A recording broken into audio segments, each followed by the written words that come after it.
With just 24 days until Election Day, Vice President Harris is set to release a report on her medical history today. A senior Harris aide says the report will show she's physically and mentally fit to serve as president.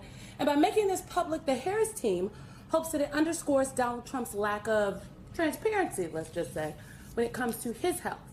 On the campaign trail, Trump rambles through speeches, as the New York Times puts it, quote, Trump has seemed confused, forgetful, incoherent, or even just disconnected from reality lately. And frankly, Donald Trump's rallies are also just full of lies and racist fear-mongering. In these final weeks of the campaign, the contrast could not be more clear.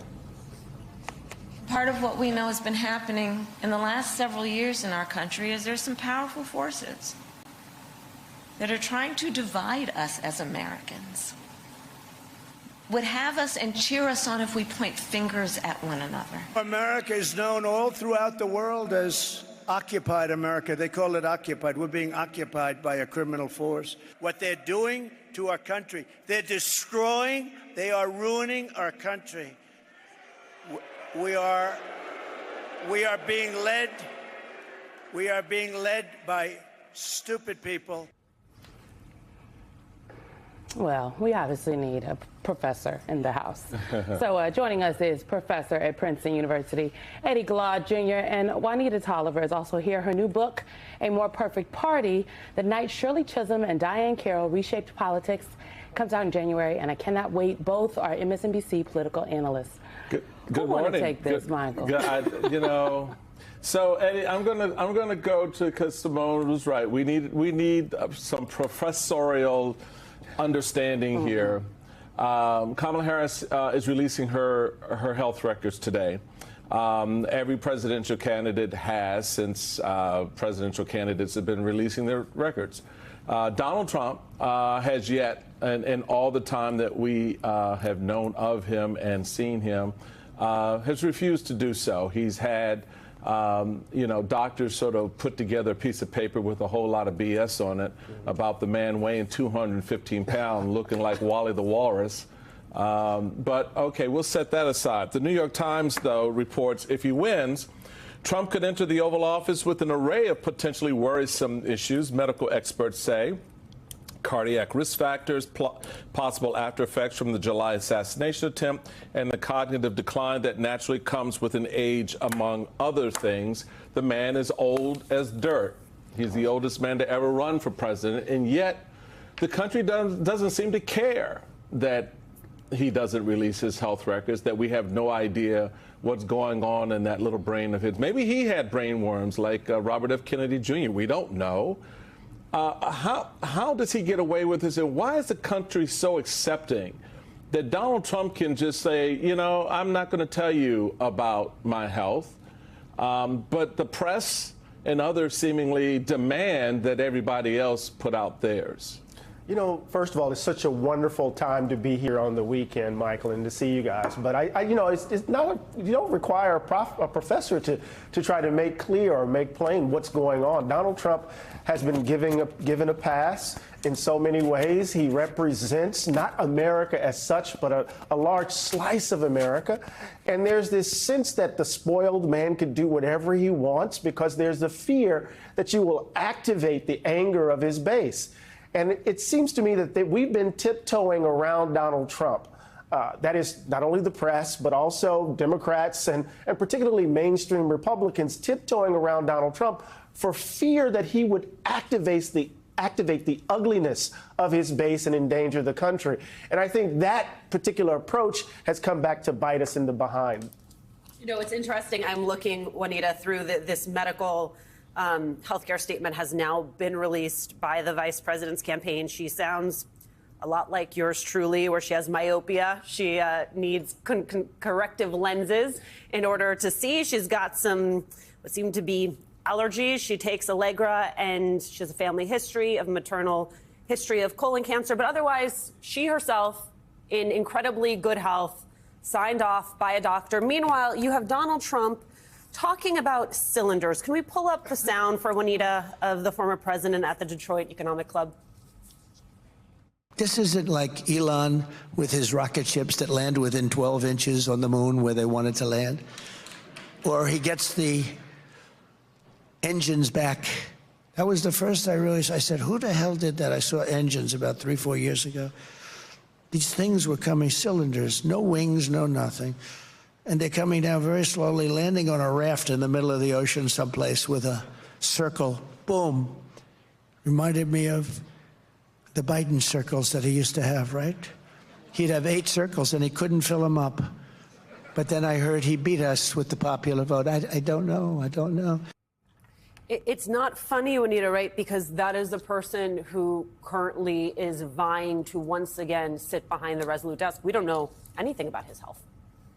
He not only wants to sit behind the Resolute desk, he also wants access to the nuclear codes. And I think this is the last thing he wants to be talking about in the last 3 weeks leading up to the election, because not only does it live up to what Vice President Harris has been saying, just watch his rallies to see the rambling and the nonsense, but it also shines a light on his vice presidential pick. He is the oldest man to seek the presidency. And the reality is what that means, with this lack of a health report and the lack of transparency, the nation has to look at J.D. Vance like, oh, you could actually get access to the Oval Office. You could actually be the person who steps in for Trump should anything happen to him.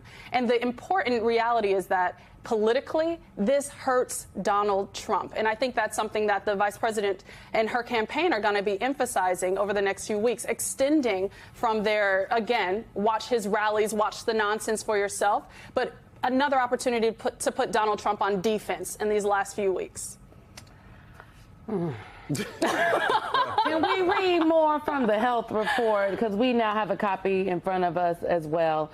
And I should note that this is what usually happens, right? Like every candidate, presidential candidate, we actually usually would have seen the first reports like this in a primary among presidential candidates, and then sooner than this in a general election.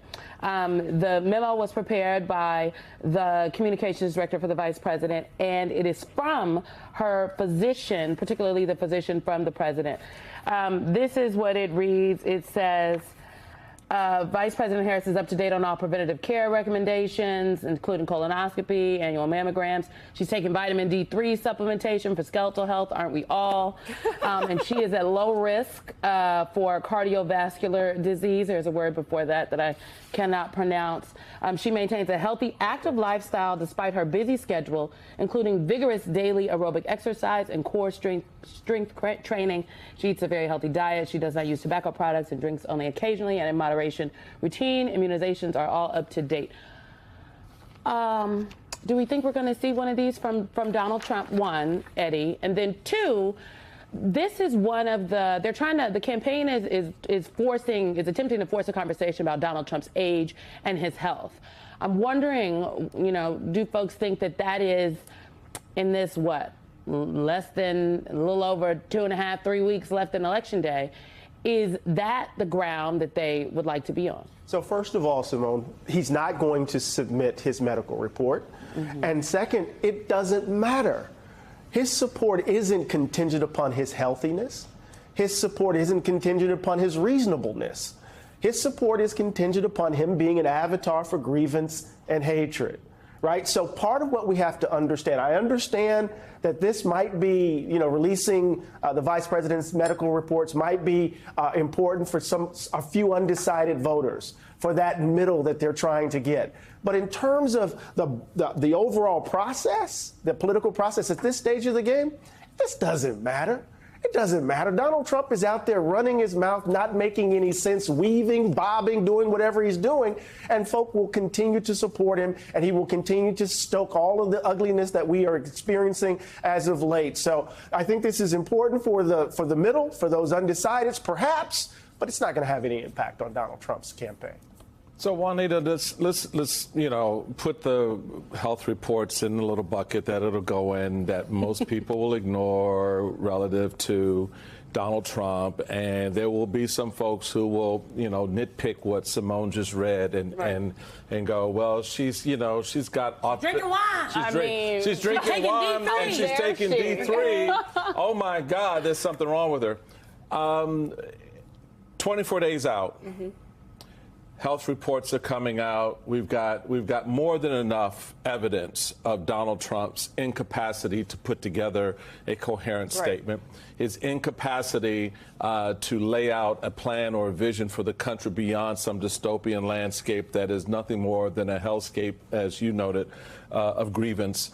Where does the campaign go in these last 24 days? We'll get into conversations a little bit about what's happening with some of the voters out there who still are undecided. I'm talking to y'all. I got something for you. So just, whoo, baby, 24 days out and you still don't know after 9 years of this ish? Anyway, where do you think this goes for the campaign, for her campaign? She's doing all the right things and is still tied with this former president. You can say it. You can say it. Okay.